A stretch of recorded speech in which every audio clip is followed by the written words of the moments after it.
வணக்கம் வீவர்ஸ், இது உங்கள் AVD கிச்சன். எல்லோரும் வாழ்க வளமுடன், வாழ்க பல்லாண்டு. இன்றைக்கி நம்ம பார்க்க போகிற ரெசிபி வெள்ளை ஆப்பம், அப்புறம் இனிப்பு ஆப்பம். ஓகே, அதுக்கு தேவையான பொருட்களை பார்த்துடலாம்.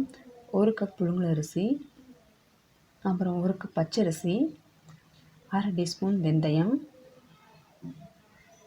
அப்புறமா 2 கப் அரிசிக்கு 1/2 கப் உளுந்து, தென் 1/2 கப் சாதம். பாருங்கள், அரிசியும் உளுந்தையும் ஊற வச்சுருக்கேன். 1/2 கப் சாதமும் எடுத்து வச்சுருக்கேன். இதை நல்லா ஒரு 8 ஹவர்ஸ் ஊற வச்சுருங்க, அரிசியும் உளுந்தையும். ஊறினதுக்கப்புறமா உளுந்தையும் அரிசியும் தனித்தனியாக அரைச்சி எடுத்துக்கணுங்க. பாருங்கள், உளுந்து எடுத்து வச்சுட்டேன். இப்போ அரிசியை நல்லா அரைச்சிட்ருக்கும் போதே சாதத்தையும் இதுக்கு சேர்த்து அரைச்சி எடுத்துக்கலாம். நல்லா மையாக சாஃப்டாக அரைச்சி எடுத்துக்கணுங்க. கொஞ்சம் கெட்டியாக அரைச்சி எடுத்துக்கோங்க. பாருங்கள், இதுதான் கண்டிஷன். கெட்டியாக அரைச்சி எடுத்ததுக்கப்புறமா இந்த மாவை ஓவர் நைட் ஃபெர்மெண்டேஷன் விட்டிங்கன்னா ரொம்ப நல்லாயிருக்கும். சால்ட் இப்போ சேர்க்க தேவையில்லை. பாருங்கள், மாவு அரைச்சி தண்ணி இருக்கு இல்லையா, தண்ணி எடுத்து வச்சுருக்கேன். இதை நம்ம கூட சேர்த்து மிக்ஸ் பண்ணிக்கலாம் மறுநாள் காலையில். ஓகேங்க, இப்போ இந்த மாவு புளிக்க விட்டுடலாம். ஓவர் நைட் புளிக்க வச்சதுக்கப்புறமா பாருங்கள், இந்த கண்டிஷனுக்கு மாவு கிடச்சிருக்கு. இது கூட இந்த மாவு கூட தண்ணீர் அப்புறம் உப்பு கலந்து, இது கூடவே இன்னும் கொஞ்சம் தண்ணி ஆட் பண்ணி நம்ம ஆப்பம் பார்க்கறதுக்கு தேவையான பதத்தில் மாவை காய்ச்சி எடுத்துக்கலாம். பாருங்கள், வேணும்னா நீங்கள் பாகு எடுத்துக்கலாம். இதுதான் கண்டிஷன். இப்போ நம்ம ஆப்பத்தை வார்த்து எடுத்துடலாம். ஆப்பக்கு நல்லா ஹீட் ஆகிடுச்சுங்க. இப்போ ஒரு கண்ணு மாவு எடுத்து நான் ஆப்பத்தை நல்லா வார்த்து எடுத்துக்கலாம். இந்த மாதிரி ரவுண்ட் ஷேப் வர மாதிரி வார்த்து எடுத்துக்கோங்க. மாவை வார்த்துட்டு மூடி போட்டுட்டிங்கன்னா ஒரு நிமிஷம் தாங்க ஆகும். ஒரு நிமிஷத்துலேயே நல்ல உப்பலான சைடில் தின்னாமல் இருக்கிற ஆப்பம் ரெடி ஆயிரும். சைடில் ரொம்ப தின்னாக பபிள்ஸ் விட்டுருக்கும், அழகா சென்டர் அழகாக உப்பி வந்திருக்கும்.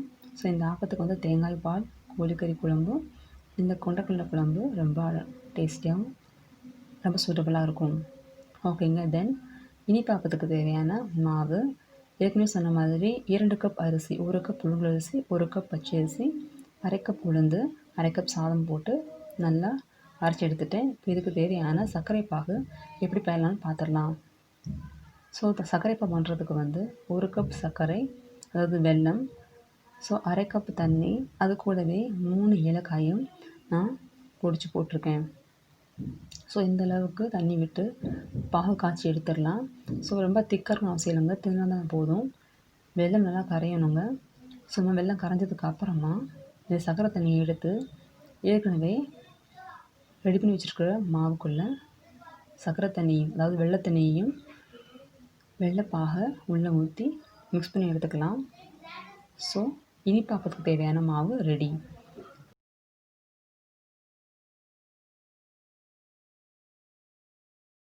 ஆப்பங்கள் ஹீட் ஆனதுக்கப்புறமா நீங்கள் மாவை வார்த்து இந்த மாதிரி ஆப் ஷேப்பில் சுருட்டி எடுத்துக்கணும். இது 1 நிமிஷம் வெந்தால் போதுங்க. மூடி போட்டு ஒரு நிமிஷம் வெயிட் பண்ணுங்கள். ஆப்பம் ரெடி ஆயிடும். பார்த்திங்களா, ரொம்பவும் அழகான இனிப்பு ஆப்பம் ரெடி. சைடில் கொஞ்சம் பொறுமையாக நைஃப் இல்லைன்னா சின்ன ஸ்பூனை வச்சு கூட நீங்கள் சைட்ஸ் எடுத்து விட்டிங்கன்னா ஆப்பம் எடுக்க ரொம்ப ஈஸியாக இருக்கும். ஓகேங்க, இந்த 2 சுவையான ஆப்பத்தையும் உங்கள் ஃபேமிலி மெம்பர்ஸ்க்கு நீங்கள் செஞ்சு கொடுங்க. எப்படி வந்ததுன்னு நமக்கு கமெண்ட் பாக்ஸில் மறக்காமல் கமெண்ட் பண்ணுங்கள். ஓகே, மீண்டும் சந்திப்போம். நன்றி.